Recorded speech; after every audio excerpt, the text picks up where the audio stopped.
दर्जनों चोरी की घटनाएं, करोड़ों रुपए की परिसंपत्ति जो आम लोगों की है, चेन स्नैचिंग, मतलब अनगिनत जो है मोटरसाइकिल जो है वो चोरी कर लिया जा रहा है। कहीं भी आप खड़ा करिए, शासन प्रशासन नाम का कोई चीज रह नहीं गया है। विधायक और सांसद, अब इसके बाद कौन बचा है? अब सांसद या उनके कोई रिलेटिव हैं, उनके यहां चोरी होगी है। जो प्रभारी मंत्री हैं वो हमको नहीं याद है पिछली बार औरंगाबाद में समीक्षा करने कब आए थे। अब हो सकता है कुछ आज स्पेशल ओकेजन हो, बहुत दिन हो गया है तो बहुत कुछ जमा हो गया होगा। हम सुन रहे हैं यहाँ कलेक्शन जो है वो जोरों पर है औरंगाबाद में। 45 रुपया का कमीशन जो है उसको बढ़ा के 55 रुपया कर दिया गया है। नमस्कार, मैं हूं राज पाठक और आप देख रहे हैं बुलेट न्यूज़ टीवी। इन दिनों बिहार में क्राइम चरम पर है। इस बीच औरंगाबाद में इन दिनों जब से पूर्व राज्यपाल निखिल कुमार और एसडीपीओ स्वीटी शेरावत का मामला गर्म हुआ, उसके बाद औरंगाबाद भी चर्चा में है। और इसी क्रम में जहां प्रभारी मंत्री आलोक कुमार मेहता प्रशासन के साथ मीटिंग कर रहे हैं, विधि व्यवस्था पर चर्चा कर रहे हैं, वहीं दूसरी तरफ राजद के ही विधायक के चचेरे भाई के यहाँ चोरी हो जाती है, लाखों रुपए की चोरी हो जाती है। हमारे साथ में लोजपा के प्रदेश प्रवक्ता कुमार सौरभ सिंह जी हैं। क्या कहेंगे इस तरह की घटना पर? भाई ये विस्मयकारी है, ये अचंभित करने जैसा है। आप देख रहे हैं कि औरंगाबाद जिला अपराध और अपराधियों के मनोबल से किस प्रकार से हिला हुआ है। आज की घटना है जहां विधायक के चाचा जी हैं, संजय जी हैं, संवेदक हैं, एक प्रतिष्ठित शहरी हैं।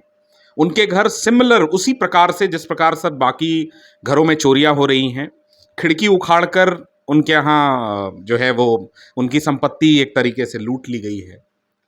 और सबसे हैरान करने वाला जो फैक्ट है उसके बारे में आई थिंक औरंगाबाद को जानना चाहिए कि प्रातः 6 बजे जब परिवार के लोग 5:30-6 बजे जगते हैं और थाने से संपर्क करने का प्रयास करते हैं, तो उस प्रयास में उनके दोनों बच्चे थाने में लगभग 1 से 1.5 घंटे तक रहते हैं और वहाँ एक व्यक्ति नहीं है, न थानाध्यक्ष, न रीडर, न कोई सिपाही, एक चौकीदार टाइप का आदमी है। वो क्लिप मैंने आपको फॉरवर्ड किया है जो उन बच्चों ने वहाँ बनाया है।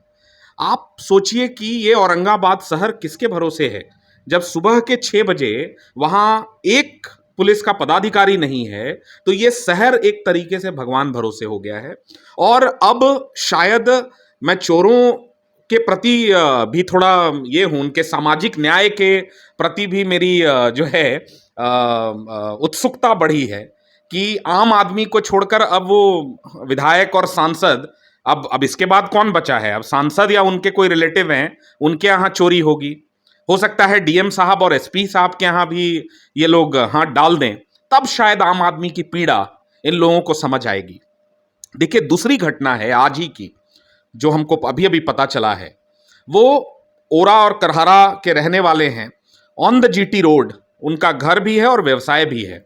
वहां ट्रक लगाकर बंदूक के नोक पर लाखों की संपत्ति, जिसमें छड़, सीमेंट, बाकी का सामान, फर्नीचर, वो ट्रक में डालकर यहां से रवाना हो गए बंदूक के नोक पर। तो ये चोरी की श्रेणी में नहीं आई, ये डकैती का श्रेणी है।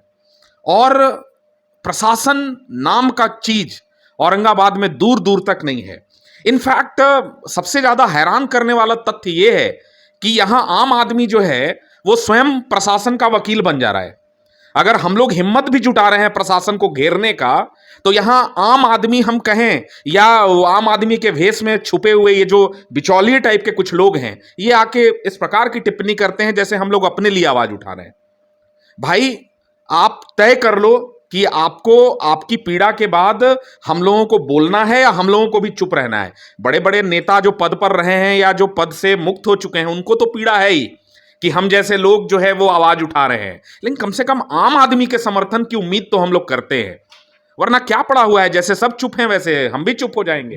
सवाल तो ये है ना कि आखिरकार एक तरफ जहां पूर्व राज्यपाल एसडीपीओ आवास पहुंचते हैं, उसके बाद ये विवाद बढ़ जाता है, चर्चा हो जाती है, और एक सप्ताह के अंदर ही ट्रांसफ़र हो जाना, उसके बावजूद भी इस पर खामोशी, सरकार के पार्टी में जो शामिल हैं, गठबंधन में जो शामिल, उनके तरफ से खामोशी इस तरीके से। भाई, आज तो जिले में अरसे के बाद, महीनों के बाद जिनके पास प्रभार है, जो प्रभारी मंत्री हैं, वो हमको नहीं याद है पिछली बार औरंगाबाद में समीक्षा करने कब आए थे। अब हो सकता है कुछ आज स्पेशल ओकेजन हो, बहुत दिन हो गया है तो बहुत कुछ जमा हो गया होगा। हम सुन रहे हैं यहाँ कलेक्शन जो है वो जोरों पर है औरंगाबाद में। 45 रुपया का कमीशन जो है उसको बढ़ा के 55 रुपया कर दिया गया है। 2% का जो पहले जहां होता था, हाँ वो एक परिषद है यहाँ, उसको 3% कर दिया गया है। तो आप ये देखिए कि प्रभारी मंत्री जी आज शहर में हैं और चोरों और डकैतों ने उनका स्वागत इतने शानदार तरीके से किया है। ये नीतीश कुमार जी को जाकर शायद बताएंगे कि औरंगाबाद में अपराध की स्थिति क्या है। आप देखिए कि दर्जनों चोरी की घटनाएं, करोड़ों रुपए की परिसंपत्ति जो आम लोगों की है, चेन स्नैचिंग, मतलब अनगिनत जो है मोटरसाइकिल जो है वो चोरी कर लिया जा रहा है। कहीं भी आप खड़ा करिए, शासन प्रशासन नाम का कोई चीज रह नहीं गया है। हो सकता है कि सुबह के 6 बजे तक दारू पकड़ने में व्यस्त हो, इसलिए जो है अपने थाने में, कल इनका थाना लूटा जाएगा तो वहां कोई नहीं है। वो क्लिप मैंने आपको भेजा है, आप देखिए उसको, कि इनका थाना वहां पे रखा हुआ हथियार लूट लिया जाएगा, उसकी सुरक्षा के लिए कोई नहीं है टाउन थाने में। तो बाकी जगह की स्थिति क्या होगी? और ये आम लोगों को हम इतना ही कहेंगे कि आप अपनी सुरक्षा स्वयं करें। यहां सरकार नाम की चीज बिहार में अब नहीं रह गया है, ये साफ दिख रहा है। और आज भाई नए एसडीपीओ हैं, उनको शुभकामना है। अभी हम कुछ कह नहीं सकते, उनको 2 दिन हुआ है, लेकिन मेरी उम्मीद तो यही होगी जिले के जिलाधिकारी से, प्रभारी मंत्री जी से, कि इस विषय पर ऊपर में अवगत कराएं, वरीय जो पदाधिकारी हैं उन पे अवगत कराएं। समीक्षा अगर कर रहे हैं तो इस बात की समीक्षा करें कि अपराध की स्थिति इस औरंगाबाद जिले, उनके अपने प्रभार वाले जिले में क्या है। आम आदमी आज दहशत में है। देखिए, संपत्ति चले जाना और उसके बाद पुलिस का जो एक्शन है, जो जो रिएक्टिव मेजर्स है, भाई ऑन कैमरा एक्सेप्ट किया था ना इससे पहले मैडम ने कि आईओ जो है, इन्वेस्टिगेटिंग ऑफिसर जो है, उसकी बड़ी चूक थी।